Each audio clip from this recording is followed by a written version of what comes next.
A nightmare third period dooms the Rangers in Game 5 against the Hurricanes, and they really have nobody to blame except for themselves. You're Locked on the New York Rangers, your daily podcast on the New York Rangers. Part of the Locked On Podcast Network, your team every day.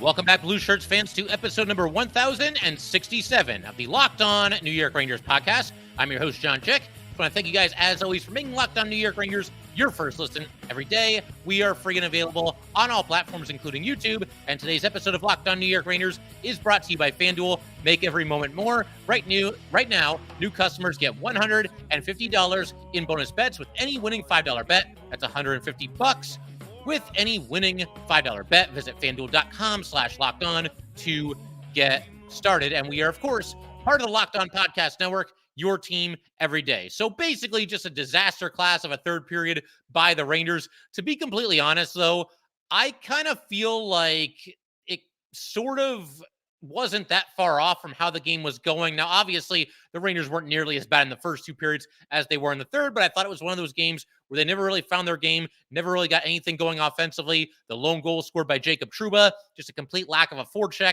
lack of quality scoring opportunities for the New York Rangers for pretty much the entire night. Of course, you go into the third up by a goal. Igor's on top of his game. You still think, well, maybe we can close this thing out despite not being at our best. And obviously, that was not meant to be, at least not on this night. The Canes win 4-1 with 4 unanswered goals, including an empty netter in the third period. And just like that, we're going back on the road for Game 6. And as I said in the last 2 games, hopefully the Rangers can dig deep and find a way to get the series closed out and move on to the Eastern Conference Final. But yeah, this is a rough showing for the Rangers. And like I said, I don't feel like they played great in the first 2 periods, but we really got to hone in on what went wrong in the third period, specifically on the goals that the Canes scored, because honestly, I felt like all of them were preventable. Now, of course, the Canes are a great team too, and they're out there and they're making it happen, and their season's on the line, and they're playing with an energy and a desperation that the Rangers really need to find a way to match when it comes to Game 6. The Rangers, and we'll talk about this in our next episode, where we talk about things that the Rangers need to do better going forward here. One of those things is matching the Canes' desperation. Just don't feel like they did that in this game. It was a competitive game, at least until it wasn't. But I just don't know that the Rangers played this game with the kind of desperation that you need when you're trying to close out a quality team like the Carolina Hurricanes. But as far as these goals go, again, credit to the Canes for making it happen. But I do think the Rangers had a good amount of miscues on these goals that they scored. The first one, you've got Stahl powering his way to the net and basically just scoring on a backhand. He gets right to the doorstep there and is able to slide the puck just past the outstretched leg of Igor Shesterkin. But I do think this is preventable. I get the Canes in the middle of a line change and a pass from Orlov across the ice to Stahl up the left side. Braden Schneider comes up to meet Stahl, and Stahl basically just goes right past him. Schneider has got to do a better job creating some resistance there. He looked to be in position to take the body, and I don't know if Schneider just kind of got caught in between what he wanted to do, if he was going to go for the puck or take the body. Stahl's a big target. It's kind of hard to whiff on him, and all due respect to him, he's been a phenomenal player for a long time, but doesn't have the kind of wheels that he used to. I think that's probably fair to say. That's true of just about any player in their mid-30s. But yeah, he wasn't able to slow him up at all. He went right past him. Now, Miller was there too, but I feel like with Miller, he had to basically look to defend the pass because I want to say it was maybe Teravainen. The Canes had somebody else, bearing down the goal there, and Miller had to take that away. So not a banner moment for Braden Schneider, and goal that ties the game for the Canes. And then the second goal, this is right after Capo Caco takes a shot, a tough pad save by Freddie Anderson. This is only the Rangers' second shot in a span of, I think it was 21 minutes, somewhere in that ballpark. More on that later in the episode. But for right now, the Canes go the other way after Anderson makes the save. And I hate to say this, but we got to be honest here. I think Panarin kind of fell asleep at the wheel here on the back check. He hustled to get back initially, but I don't know if he just got caught watching the puck or what the deal was here. He had Kuznetsov to the outside of him, to his right, and also behind him. And the shot is taken by Brady Shea, save made by Igor. But by this point, Kuznetsov is able to get past Artemi Panarin, and he's right there on the doorstep, and he buries the rebound. And I think if Panarin would have just kept skating the way that he initially was, and or just didn't lose track of where Kuznetsov was on the ice, this would have been pretty easy for Panarin to not even just clear the puck away. He probably could have just picked it up in stride and kind of circled around behind the net or done whatever he had to do. I think Panarin could have skated away with this puck clean, but because, again, it seemed like he fell asleep a little bit, Kuznetsov is able to get position, and he buries the rebound. And just like that, the Rangers now trail, and then it didn't get any better from there. The third goal, simple dump in for the Canes, and Trouba's behind the net, and tries to move the puck, and I don't know. I guess maybe he thought he had Mika there. Mika was moving back behind the net around this time, but Trouba, this almost felt like almost a blind pass, and it's picked up by Natchez. Natchez passes in front. Drury tipped it. He'll get the assist here, the primary assist, but Martinook is the one that buried it, and yeah, not good at all. I'm exaggerating to make the point here, but it honestly felt like watching this game that the Rangers made more mistakes in the third period of this one single game against the Canes than they had in the entire playoff run before this. And again, it's probably an exaggeration, but I don't think it's really that much of one. And the Canes obviously made them pay, and you just can't play like this. And it's not just, allowing the goals and things that happen on the goals that were scored by the Canes. The Rangers' entire approach to the third period, and honestly, the game after Trouba scored to give the Rangers a 1-0 lead, to me, it just felt like it was completely off and just not the way to go. And we're going to get to that in more detail a little bit later in the episode. We're also going to talk about coming up the fact that the Rangers superstar players have basically disappeared in these last couple of games. You get the odd scoring chance here and there, but they're not dominating and looking as dangerous as they did for basically every part of the Stanley Cup playoffs so far. So we will get to that in just a second.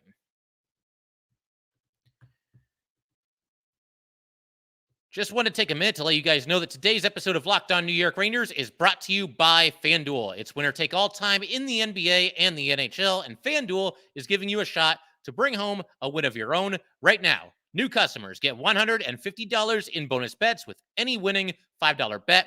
That's $150 to bet on spreads, money lines, player props, and much, much more. Visit FanDuel.com/LockedOn and make every playoff shot count.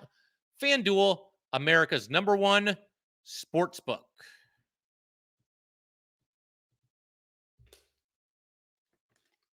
All right, we just want to go ahead and thank everybody, as always, for making Locked On New York Rangers your first listen every day. We are free and available on all platforms, including YouTube. And for the everydayers, coming up next, we got a little bit of time. Game 6 is not until Thursday. Maybe that's a good thing. Rangers get to catch their breath a little bit, try to regroup. But for the everydayers, yeah, we're going to keep everything rolling on here. New episode every day, obviously. And in the next episode, mentioned this a minute ago, but we're going to talk about some of the things that the Rangers need to do a little bit better in Game 6. One of those things for sure, and I'm going to make a list and, go through it in the next episode. But one of those things for sure is matching the Canes' desperation, matching the intensity. Treat Game 6 like you're the team that's down 3 games to 2. Don't think that we've got the Game 7 safety net. No, go out there and go at them and play this like your season is on the line, because that's how the Canes are going to play it. That's obviously how they've played these last 2 games as well. But part of the problem, for these last couple of games here for the Rangers is that the Rangers star players just are not as noticeable, not as dangerous, just frankly not playing as well as they did at other parts of even this playoff series, and certainly the first round against the Capitals. You can start with Artemi Panarin. And again, the point of this is not to pick on this guy or pick on that guy, but facts are facts. It's the Stanley Cup playoffs. You need your best players to be at their absolute best because it's crunch time. This is when all the chips are down, and it's very difficult to win a Stanley Cup or even, get past the first round or two if your star players are not at their best. You might be able to deal with one guy in a little bit of a funk, but beyond that, you need everybody firing on all cylinders. And with Panarin, it just felt like it's one of those games. He barely had the puck at all, just not that noticeable. To be fair, there was one instance where he was behind the Canes net, and I don't know how they didn't call hooking. This went on for 3 or 4 straight seconds. They didn't call anything. The officiating sucks in the playoffs, and I'm not saying they're favoring the Canes or the Rangers or this team over here or that team over in the Western Conference, but it just hasn't been good. It needs to be better. And everybody thinks the refs are against their team. I won't go that far, but again, they just so much inconsistency. But anyway, Panarin, back to him. We talked about how, Kuznetsov, that go-ahead goal, that was Panarin's guy, and he let him get by him. That was unfortunate, obviously, as well. But you look at Artemi Panarin for this game, again, just not that noticeable. He ends up with a grand total of 1 shot on goal and was a -2. This is somebody that scored 49 goals in the regular season. I need to see Artemi Panarin putting the puck at the net more often and hopefully converting, more than he did. To be honest, I don't even remember his shot on goal. Couldn't even tell you if it was a dangerous scoring opportunity or not. But regardless, you need Artemi Panarin to be a little bit more active and more noticeable than he was in this game. You move on to Mika Zibanejad, another veteran leader on this Ranger team. He was also a -2. I know, sometimes we get on the Rangers on the power play for becoming too one-dimensional and trying to force one-timers to Mika Zibanejad. Man, I was dying for a Mika Zibanejad one-timer watching this game because the Ranger power play didn't look good at all. They had, I think it was their second power play where they had some good puck movement, a couple of decent looks at the net, a couple of scoring chances. Beyond that, though, it felt like, every Ranger power play started with a face-off loss. And I shouldn't say that. The Rangers were very good on the face-off, but it was in short order where the Canes would eventually get control of the puck and then clear it down. Rangers would try to bring it back in. They would initially. It would get cleared right back down again. The Rangers would put it around the boards. The Canes would get there first. They'd throw it back down the ice. And just a discombobulated power play. And again, I was dying for a Mika Zibanejad one-timer, shot because there were times where it looked like it was there. A couple of passes to Mika where maybe he could have let it fly, just was not able to do it or chose not to do it for one reason or another. And, Mika, there was one power play very specifically that he really had a rough shift. It started with the Canes get control of the puck. They're about to clear. Adam Fox, a really nice keep in at the blue line. But then a giveaway by Mika Zibanejad and the puck is clear. Then later in this same power play, you got Mika.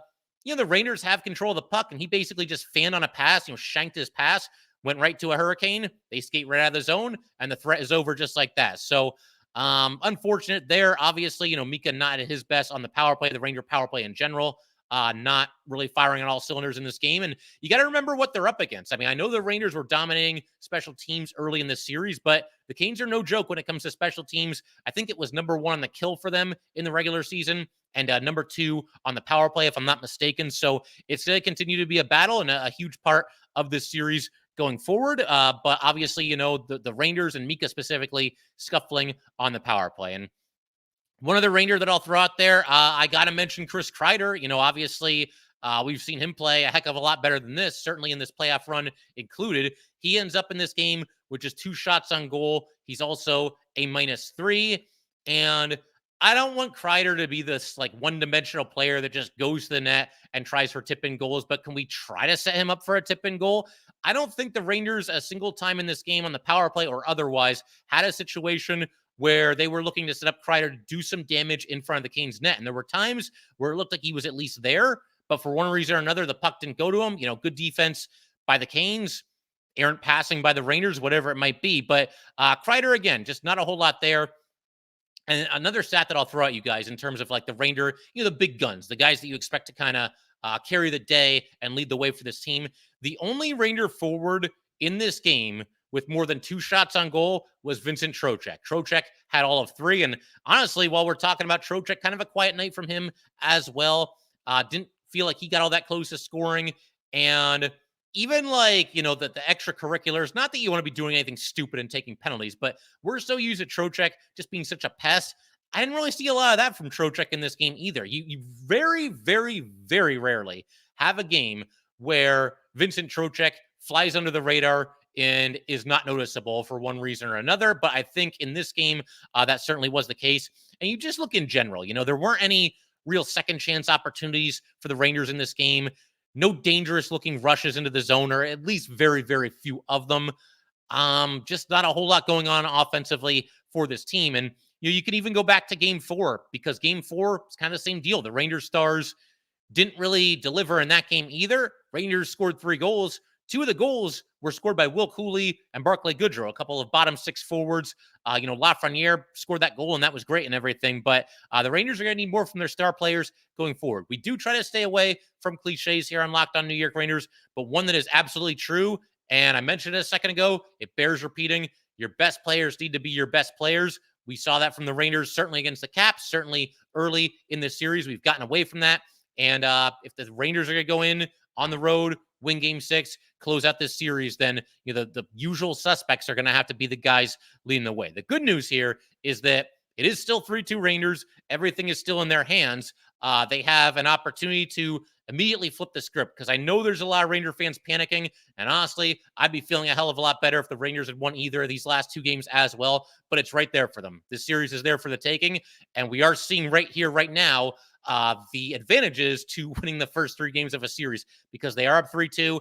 I'm not a big believer in like game-to-game momentum. I'm really not. Like, I feel like every game is kind of its own little like self-contained story when it comes to a playoff series. So the Rangers are going to have a clean slate, and they got to figure out a way to be a little bit better. And the star players have got to be the guys leading the way when it comes to Game 6 against the Canes. And I think that will happen. You see the Rangers this year, they tend to respond well to adversity. They tend to answer the bell when they have to. And this is the first like really bad game that the Rangers have played in a long time. I know they lost Game 4, but that was a competitive game all the way down to the end. This is their first bad game. And one thing that we saw from the Rangers all season is that they do play their best after like a really rough showing. We saw that time and time again. Obviously, it's a different monster now because it's the playoffs and you're playing the same team over and over again. But I do think the Rangers will come out a heck of a lot better in the next one. And like I said, the Stars have got to figure out a way. And I think they will, because their track record suggests that they will do just that. So going to keep everything rolling in just a second here. I want to shift our attention to Igor Shesterkin. Going to talk specifically about why he deserved better from his teammates in this game. And we will do that in just a second.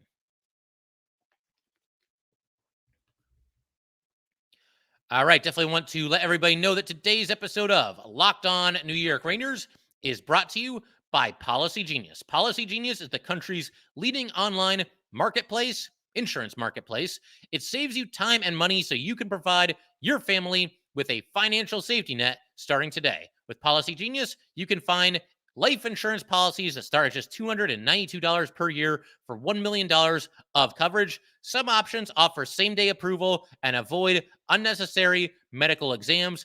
Policygenius helps you compare your options from top companies, and their team of licensed experts is on hand to help talk you through it. Talk to a team of award-winning agents who will walk you through the process step by step.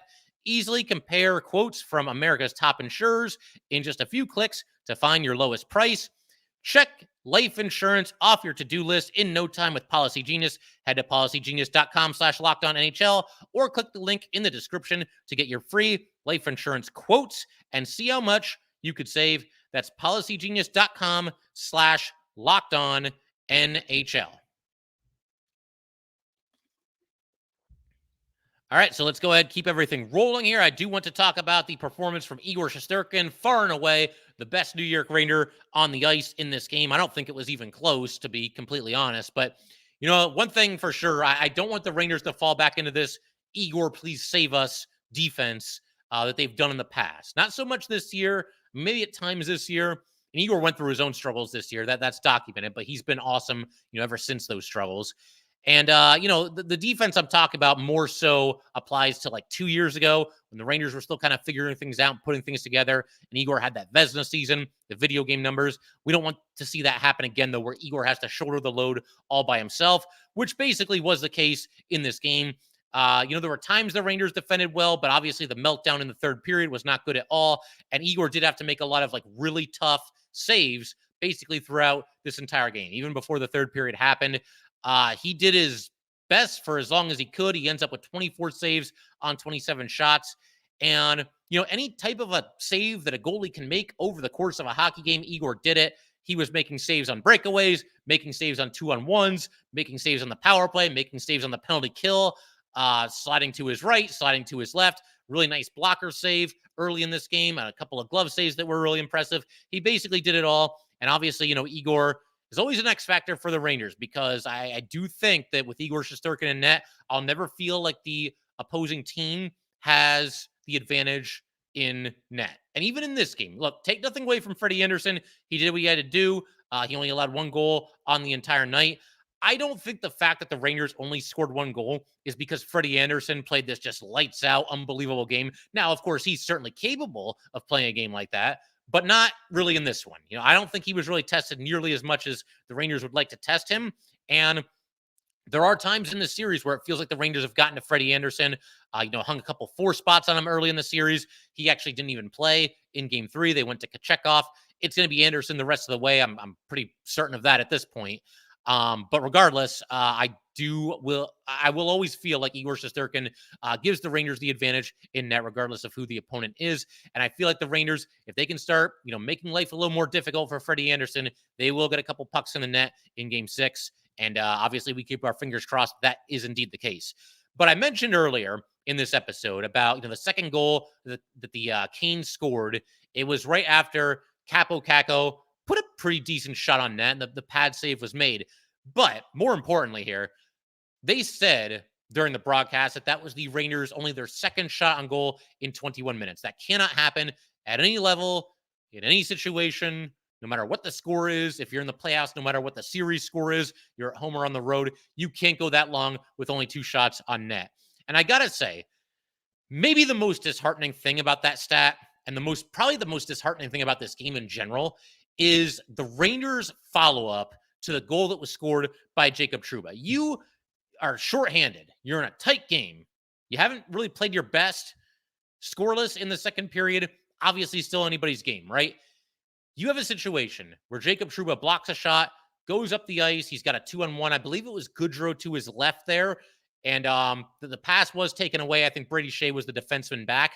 And Trouba rips a wrist shot, scores, gives the Rangers a 1-0 lead. You get a shorthanded goal from your captain, who does not score very often, and you go about 14 minutes before your next shot on net. Like, where's the killer instinct? Think back to game 3 in this series, right? Rangers down 1-0. Canes on the power play. Canes have largely dominated this game. It's getting to about the midway point of the game, and the Canes have mostly outplayed the Rangers to this point in game 3. And all of a sudden, great plays by Mika Zibanejad and Chris Kreider. They go up the ice. You've got Mika with a brilliant pass to Kreider. Kreider with a tip-in, backhand goal, ties the game. And, the Rangers feeling good, and they largely dominated the rest of that game. They go up 2-1 on the goal by Lafreniere. Now, I know the Canes tied it late, but the Rangers defended very well in the third period, and they didn't let it bother them. They won it in overtime. Awesome. Up 3-0 in the series, and man, does that feel like a long time ago, because it's crunch time now. But the point is, at that point in the game, the Rangers got a shorthanded goal from Chris Kreider off the feed from Mika Zibanejad, and they took the bull by the horns. They took the Canes by the throat, and they started dominating play after that, and really never stopped dominating play until that game ended. From the rest of the second period, the third period, into the overtime period, the Rangers were completely in control. They just looked like a team that had a killer instinct and that was going to win the game. That was nowhere to be seen in this game. The Rangers took their foot off the gas. They basically let the Canes back into it. After that game 3 shorty, the Canes were rattled a little bit, and in this game, the same thing could happen. You get a big shorthanded goal to take the lead. And keep in mind, now the Canes are facing elimination. There's no room for error at this point if you're the Canes. Whereas the game 3 shorty only tied the game, and it was obviously earlier in the series. But, the Rangers, they don't have a forecheck going at all. They have no scoring opportunities to speak of. They have no shots on goal to speak of. And it felt like at that point, they kind of just went into a shell. They made it way too easy on the Canes to, basically set up shop in the Rangers zone. You're playing a talented team like the Carolina Hurricanes. If you really want to go back into a shell and just kind of rely on Igor to bail you out the rest of the way for the rest of the game after Trouba scored, and keep in mind, Trouba scored about 6 minutes into the second period. So you've got, let's do some quick math here. So about 34 minutes to go in the game at that point. You really think doing nothing but playing defense the rest of the way is going to work out in your favor? I mean, I guess it could work, but I don't like your chances. You got to stay aggressive and get in on the forecheck and spend some time in the offensive zone. And obviously the Rangers were not able to do that. They sat back, and you see the result. The Canes just blitzed them in the third period, and ends up being a pretty lopsided score at the end of the night. But it's not all doom and gloom. Obviously, this series is still going. The Rangers still have the series lead. And some good news, the Rangers have had success not just against the Canes in general, but on the road against the Carolina Hurricanes. We saw them get the Game 7 win on the road against the Canes 2 years ago. That was awesome. We saw them rally to win Game 3 in overtime just a couple of days ago. It wasn't that long ago. And, I will say, I think that when you get into the playoffs, the further you get, this gets even more true the deeper you get into the playoffs as the rounds go by.